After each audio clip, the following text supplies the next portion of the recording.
What's up, Facebook family, human family, social media family, 7.5 billion people on the planet, increasing and decreasing simultaneously. I hope that this day for you is an amazing day.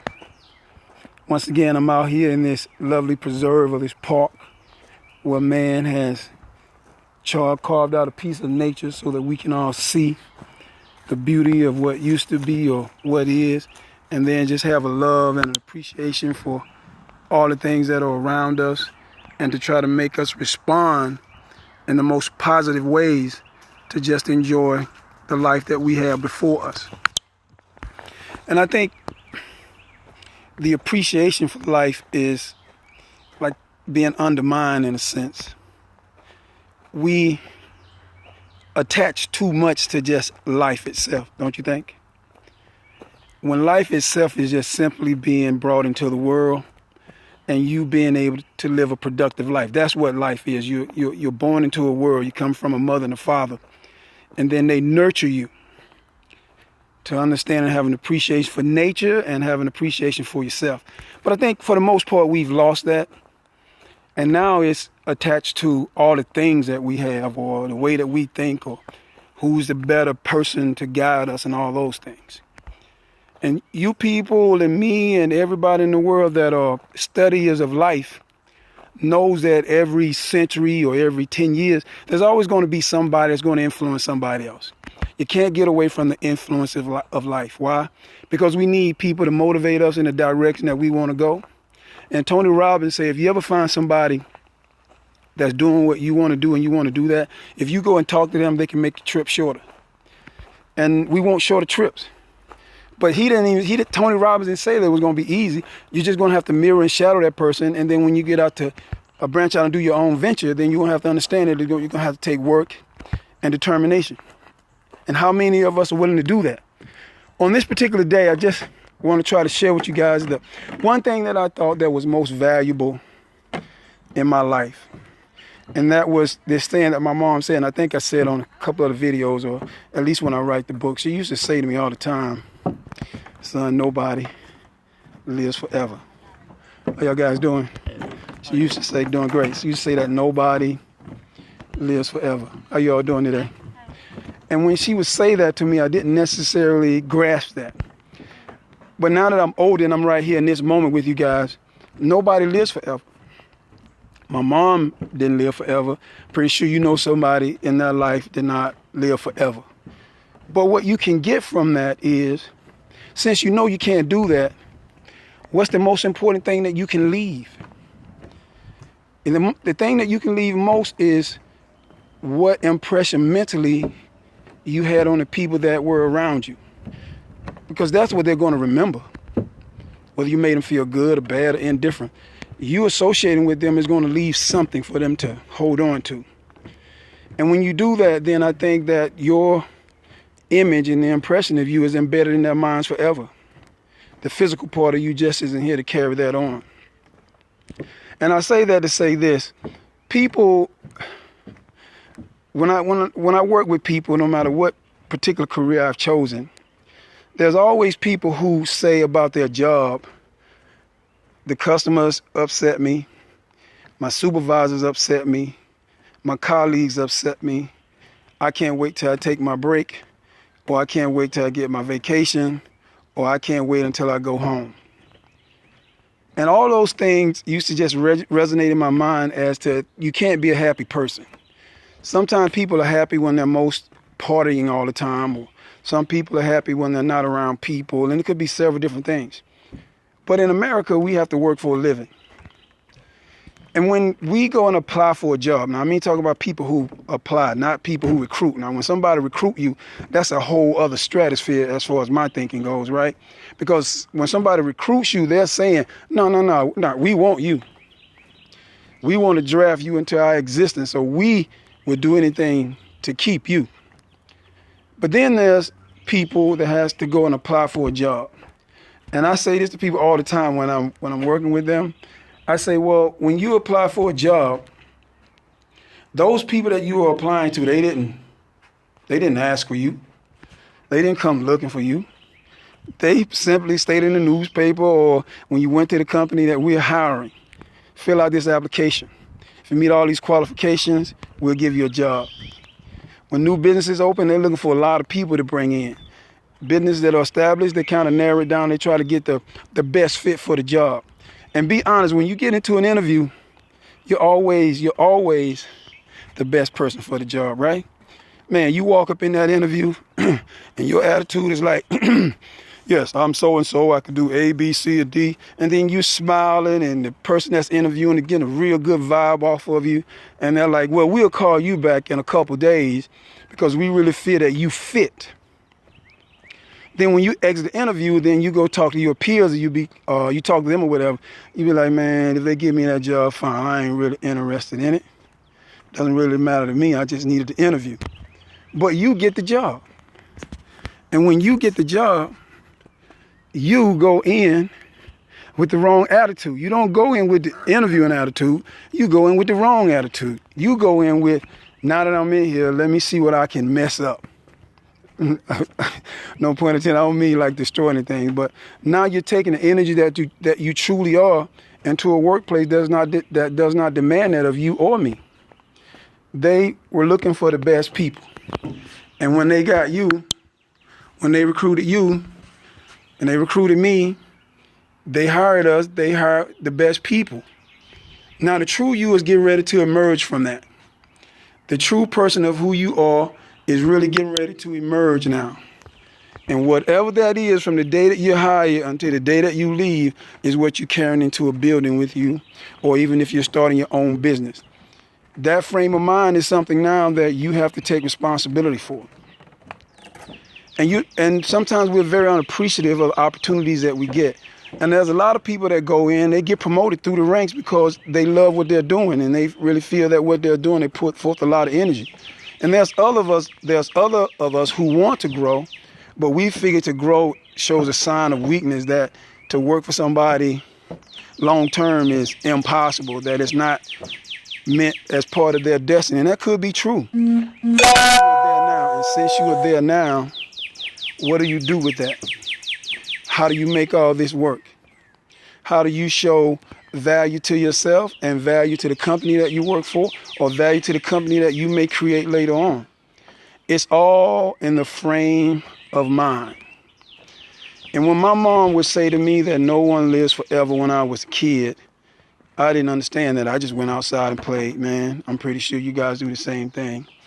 But when you get a little bit older and you begin to see the makeup of life, then you begin to think to yourself, well, what is life truly made of?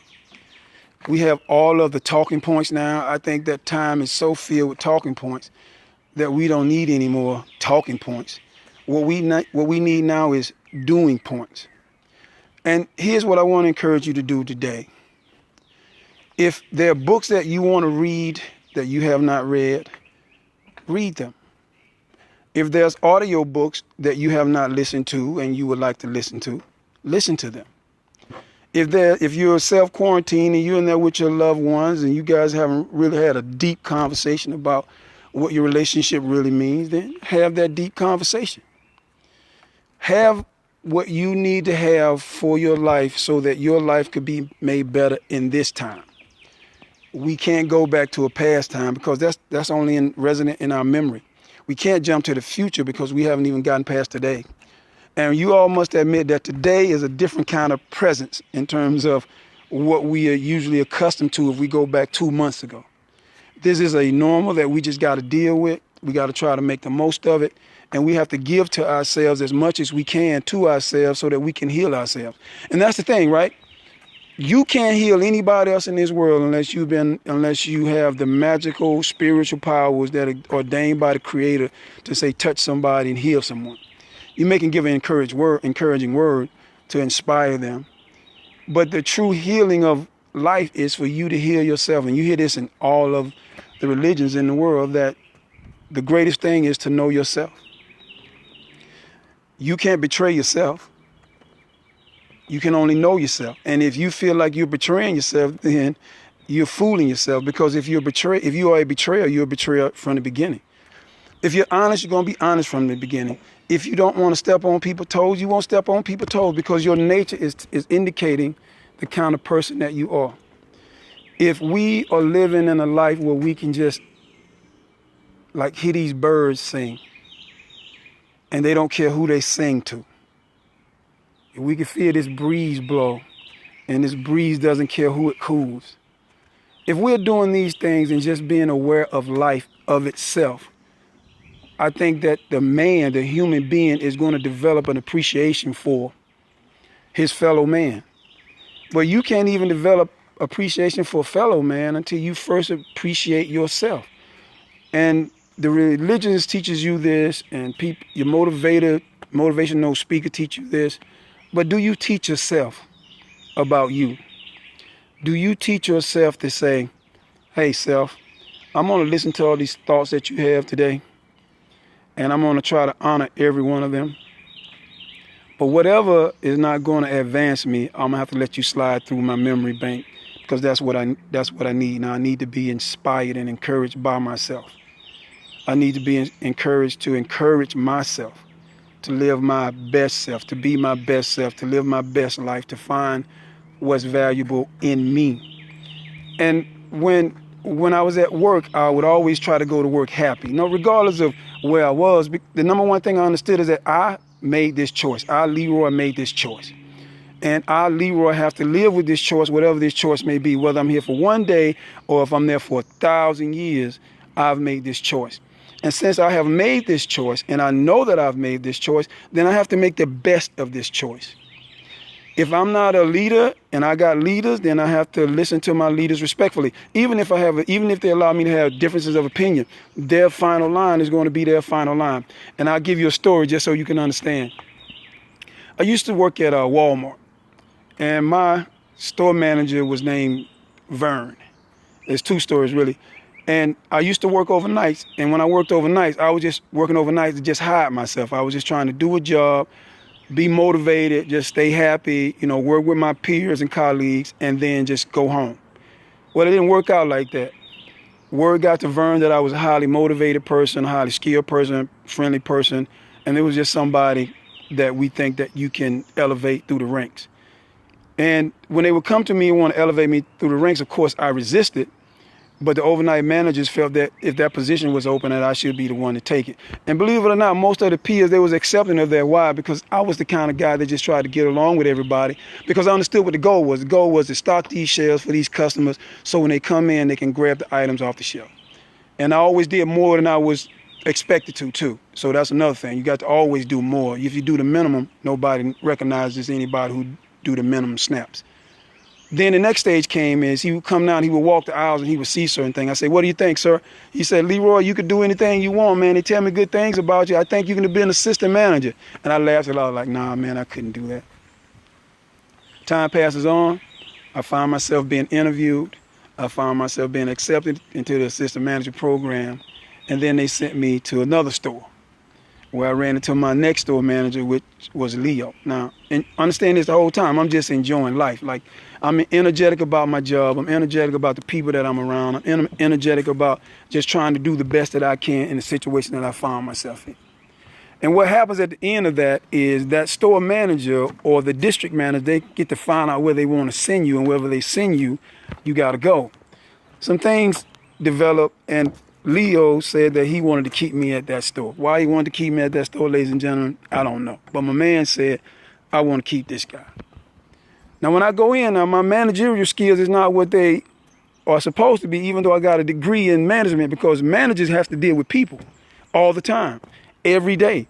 Besides the product, because the product can't move itself, you got to get people to put the product on the shelf. You got to get the people to ring the people up, and you got to get people motivated to do their job. And then you got the naysayers in there. Sometimes you have more naysayers than you have the people that are going to be positive. But that's neither here nor there. But I kept working my way through. I kept trying to understand things. And these two managers would sit down, Leo and Vern, they would try to explain to me what it takes to be a good manager. And their whole attitude was, regardless of the amount of work that they're about to put on you, if you accept this amount of work, then you got to do this amount of work, regardless of what they pay you. And you have to find a way to enjoy your work. And I want to say that I did that every day. And when I departed empty. I did everything that I could. That if there was any more that life could have squeezed out of me at that moment, I would have done it. But I felt that I had reached my pinnacle, and then it was time for me to spread my wings and go elsewhere. And I just want to say this to you. You got to be able to understand that there's a threshold for your mind if you're in an environment, and you can feel it sometimes. You can feel it turning. Like, if I don't get up out of here, I'm going to like lose all of my gray hairs or something, or the stress would be too great. I might explode on someone. When you start feeling that way, then really you got to start looking internally and find out what is that that's turning you, and what is it now that's motivating you to do and be and say who you are. So, ladies and gentlemen, in parting ways with you with this particular subject, I want you to always find yourself in a loving position of yourself, even through the difficulties, even through good times, even through times that are tremendous. But most of all, I just want you to be able to find that silence that you need to listen to yourself.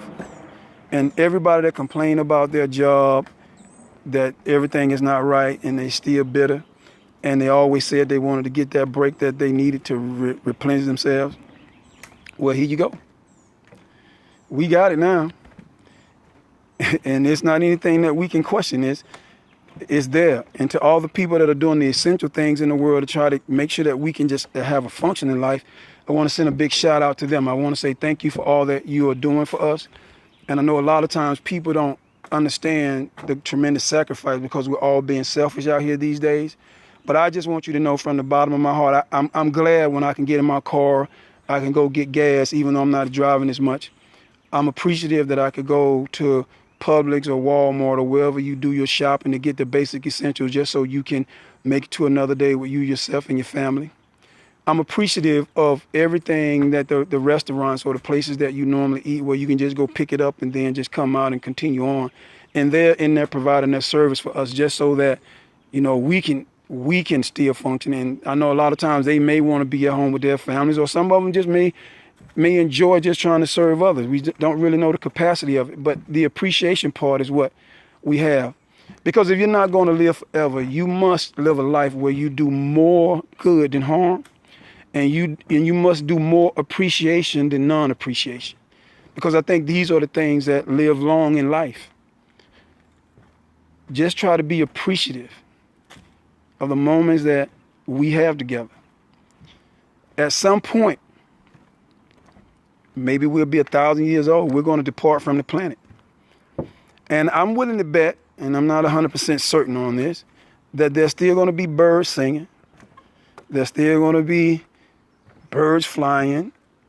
The wind is still going to continue to blow. The sun is going to continue to shine, unless that's all changed by what's divine.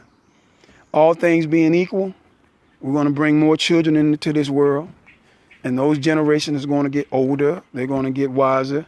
And then hopefully we'll be able to give back to the planet that we inhabit. And technology is still going to keep advancing. All of these things are still going to occur. But you know, when you go silent, there won't be another word that you or I can mumble. But if someone can say, man, I remember when Tony cracked this joke. I remember when David said this rhyme. I remember when I was with my best friend, we had the best of times.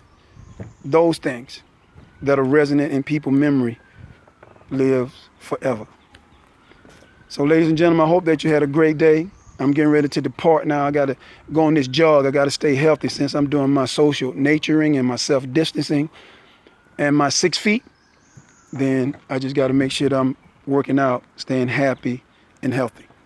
Until next time, until we can kick another rhyme, please develop a peaceful mind, and I'll catch up with you the next time.